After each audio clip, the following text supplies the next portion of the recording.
Integrated farming, मोटे अनाज, पशुपालन और महिला किसानों की भागीदारी, यही उत्तराखंड की कृषि का भविष्य है। उत्तराखंड में कृषि को लेकर केंद्रीय कृषि मंत्री शिवराज सिंह चौहान ने भी साफ कहा है कि पहाड़ की खेती को उसकी पारंपरिक ताकत और स्थानीय पहचान के साथ आगे बढ़ाया जाएगा। इंटीग्रेटेड खेती प्रधानमंत्री नरेंद्र मोदी जी का संकल्प है। मतलब छोटे खेत के आकार है। हमारी समस्या हमारी क्या है? एक तो छोटे छोटे खेत है हमारे, बड़े जोत के आकार नहीं है।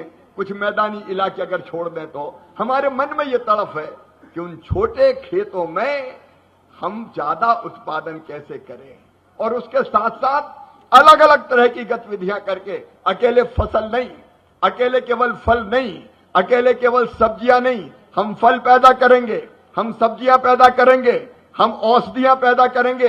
यहाँ की जड़ी बूटी तो दुनिया को निरोग बनाने की क्षमता रखती है। बहनों और भाइयों, ये दिव्य है उत्तराखंड। जिनके खेत और घर से निकल रहे शुद्ध देसी घी, पोषण से भरपूर पहाड़ी लाल चावल और मड़ुआ यानी मिलेट्स। कभी ये फसलें सिर्फ घरेलू जरूरतों तक सीमित थी, लेकिन आज यही उत्पाद महिला किसानों की आमदनी का मजबूत आधार बन रहे हैं। मैं जनपद स्तरीय फेडरेशन के अध्यक्ष हूँ।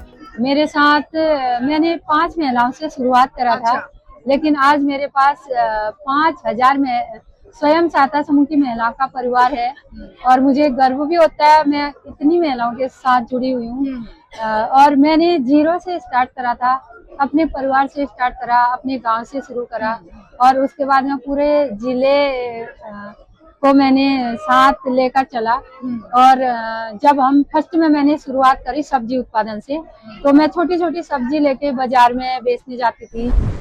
तो ये देखिए, ये पहाड़ों का है लाल चावल और ये पहाड़ों में ही होता है। और आमतौर पर आपने सुना होगा कि जिसको शुगर होती है, डायबिटीज होती है या फिर जो वेट कंट्रोल करने के बारे में सोचता है, उससे कहते हैं चावल मत खाओ।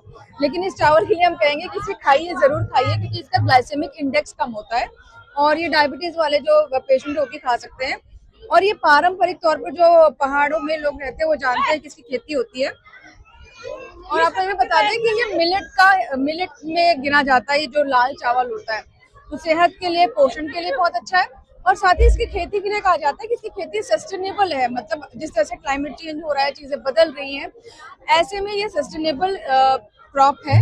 सतत जो हम खेती की बात करते हैं उसमें लाल चावल को बहुत प्रमोट किया जाता है और जो हमारे पहाड़ी क्षेत्र के किसान हैं उनके लिए भी बहुत अच्छा विकल्प है, क्योंकि ये आसानी से किया जाता है।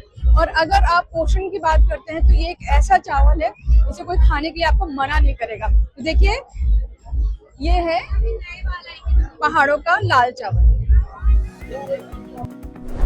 मड़ुआ कम पानी में उगने वाली पहाड़ी फसल है। लाल चावल अपनी पौष्टिकता के लिए जाना जाता है और देसी घी पहाड़ के पशुपालन की पहचान है। महिला किसान की कहानी उसी सरकारी विजन को जमीन पर उतारती दिखती है, जहां स्थानीय फसलों को बाजार से जोड़कर किसानों की आय बढ़ाने की बात कही गई। अब सरकार किसानों के द्वार पे जाएगी, अधिकारी सारे आएंगे और वहां आपके गांव में आपके द्वार पे बैठ के किसानों की समस्या का समाधान करेंगे।